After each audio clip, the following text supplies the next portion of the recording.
On today's episode of Conceptually Speaking, what exactly constitutes player versus player in the context of D&D?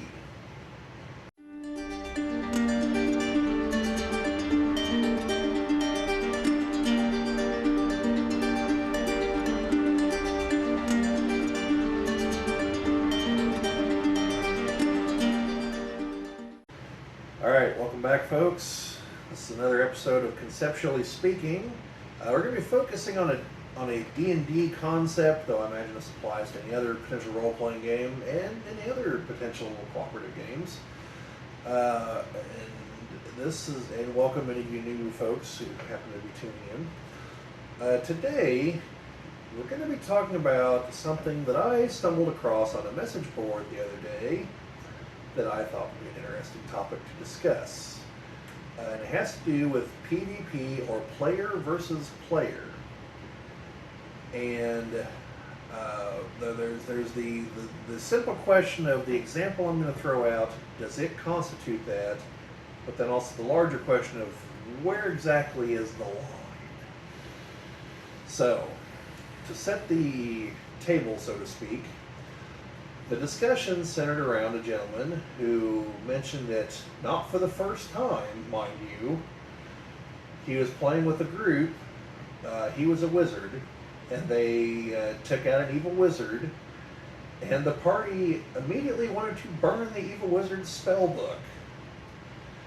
And he took that as an affront, because, he's viewing it as, hey, wait a minute, when we're giving up the loot, that's loot. That's loot that specifically I can use. And so the discussion kind of meandered around, and most of the discussion was of the variety of, this has happened to you more than once, this has happened to you at all. But someone finally was like, I personally would view that as a player versus player scenario myself. So, Chad, go. I don't know if I would classify that as player versus player. In my mind, player versus player tends to be actions directly taken against another player. Okay. By that I mean, if your DM allows you to use persuasion rolls and such against another player, that's player versus player. Okay. Deception's different because that's your character's actively trying to lie to another character. Okay. Still technically PvP, but it's not like the DM can forbid it. Alright.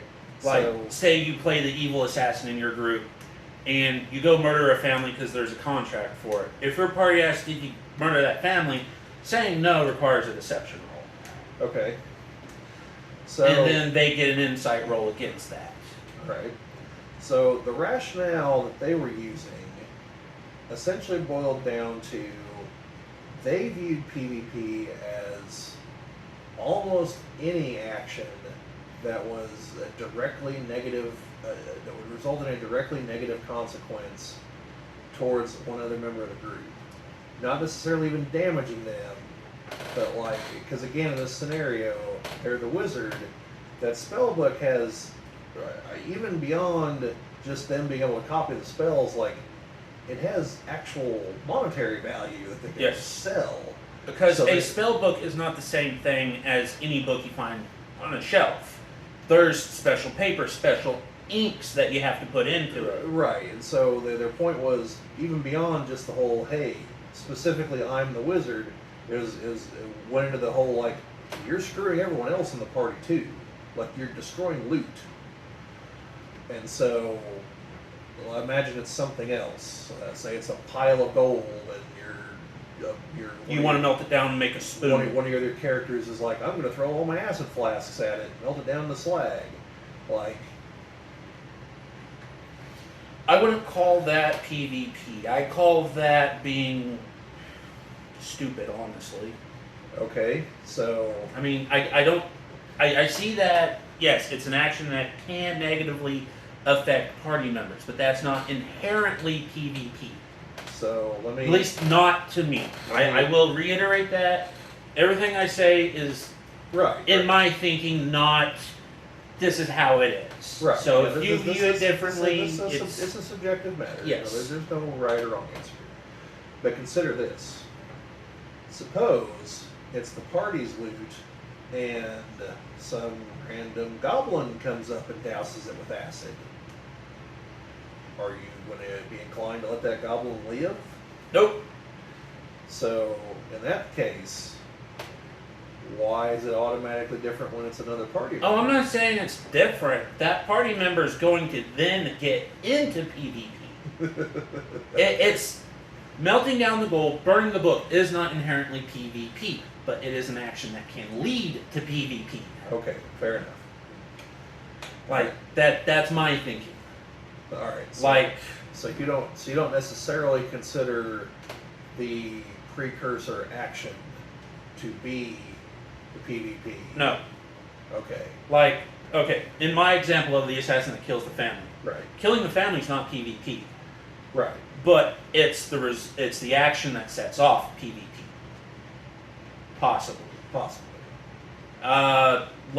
This last Tuesday with my Tuesday D&D group, there's an action that set off PvP, and it could have gotten way out of hand.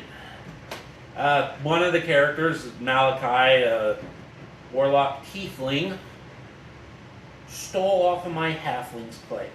Well, he sort of has a traumatic experience related to that from beforehand that caused the situation he sort of blames himself for. And, well, his reaction at that point was draw a poison dagger, attack. He got a natural 20. The tiefling was not expecting it, so him being a rogue, he got sneak attack. Level 9, so 5d6 on sneak attack, plus 1d4 on the dagger, plus 1d6 for the poison damage, plus 6 from Dex, and it's plus 1 weapon, I believe. I don't have the character sheet right in front of me, so I can't say for certain. The point being, I took the warlock down to 3 HP or something like that. the warlock bit off more than he could chew. Yes. Yes. So, could have been immediately the rest of the party turned against my character. But then they're getting rid of the best healer in the group. Even though the warlock is supposedly a healing warlock. I don't know what all's with that. I don't know. But, stealing food off of my character's plate was not a PvP action. That was just taking food off the plate. The reaction to that became PvP. Alright, so that leads me to 2 other questions then. Yes. What would you classify a rogue stealing from another party member as PvP? Yes, very much. Okay. Because you are doing an action that directly affects, impacts, sets off, okay, you're stealing from another party member. Right there. Stealing from another party member is PvP. Okay. If you're stealing from someone else, it's not PvP. Well, right, that's something else. We don't care about someone else. Say while you're in the fight with the big bad, you pickpocket something off of it. That's not PvP, even though when you guys defeat him, you guys divvy up the loot. Because you're not stealing from your party members, you're stealing from the big bad. Right.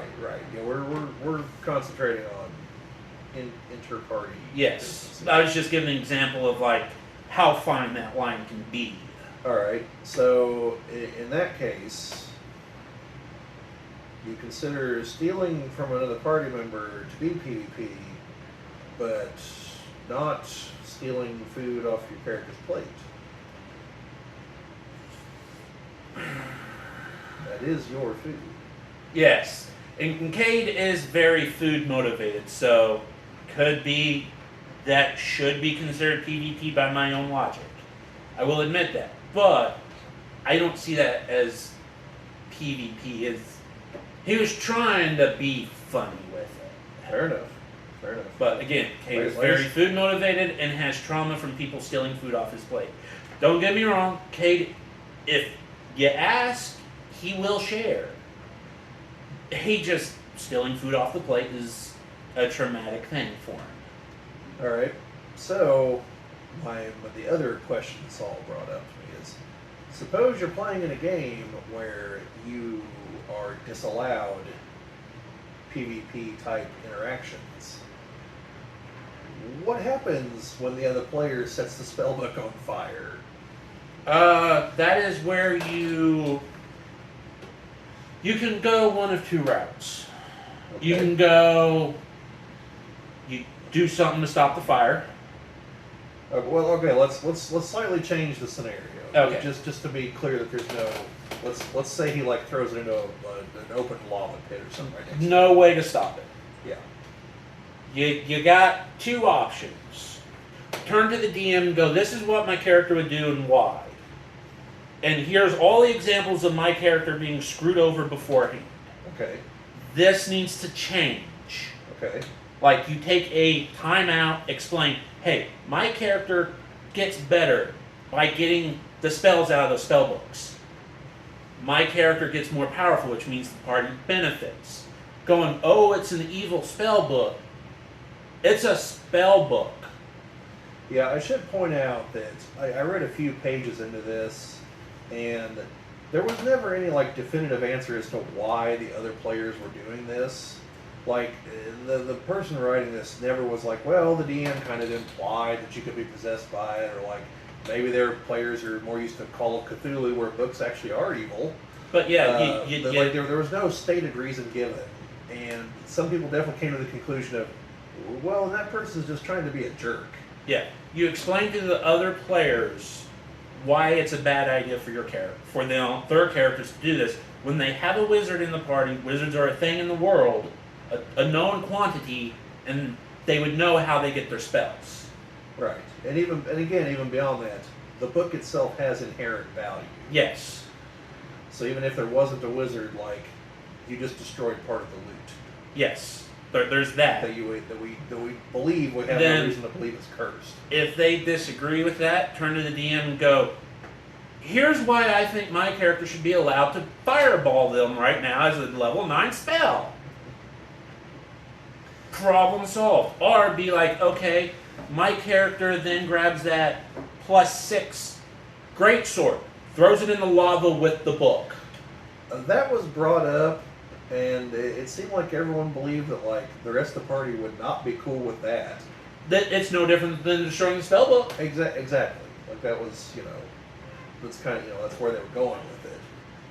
So now, the more extreme reaction, if this is a continual thing. The wizard runs at the fighter, or No, not even that. And both of them go sailing into the lava. No. If it's a continual thing and you've made it clear why they should stop it and start letting you get the spell books or whatever it is simply take your character sheet, rip it up in half, put those together, rip it up in half again, throw it at everybody, get up, say, I'm fighting a new group, and leave. That's pretty extreme, too. A little dramatic, too, but warranted, I believe. Yes. If they keep constantly screwing over your character like that with loot, it is a point where they're not thinking, because I'm sure your character has explained in character why they shouldn't, and then you've explained out of character, hey, here's my class mechanics. Yes, presumably this conversation, or one like it did happen. At that point, they're just being dicks and hamstringing your character.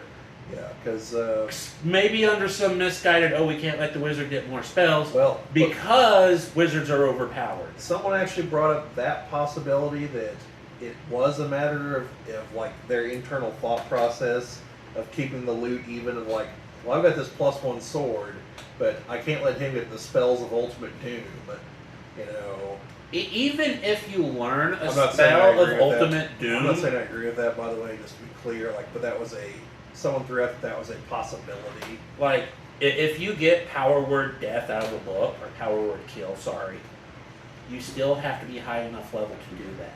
Sure. To have that spell slot. Well, by then, your martial character is going to have some ungodly AC, some ungodly to hit, some ungodly number of attacks that do some ungodly number of damage, then you're going to have what you can do with your reactions, your bonus actions, and all that. They're going to be roughly balanced. 5th edition is the most, I think, really well balanced between martial and spellcasters. Spellcasters, they have the oomph, but they don't have the staying power of martial characters. Yeah, Because that's Fifth what how edition, it's working most of the editions. 5th edition is based on what? 6, 7 encounters in an adventuring day. I think the math assumes 6, if I remember correctly. And that is not a session. Yeah. An adventuring day, one encounter in that day could take your entire session. Or you could get 3 sessions or 3 encounters in a session. Yeah. But it's still not the next day. Right. So the spells that the wizards expended has not reset. The lucky points from the lucky feat has not reset. The key points for the monk has not reset. Yeah. So they got in that one fight that took all session and burnt all their key points. Well, they have to wait for a short rest to rebuild, to replenish those. Right. Right. And you might not be able to get that short rest right after the fight. Well, I think that primarily depends on the DM and whether or not he wants to stick it to you or not. Yes. But monks have other things besides their key points going for them. Just the theory. That requires key points. No, their ACs go to keep them from getting hit. Their ability to outrun opponents is going to help a lot. I do like how the probably least armored, least clothed guy in the group is going to have a halfway decent AC. 10 plus Dex plus Wisdom. You're going to pump up your Dex and Wisdom because Dex is what you're going to use to fight with. It's also going to affect your AC, and Wisdom is what all your monk abilities key off of. There you go.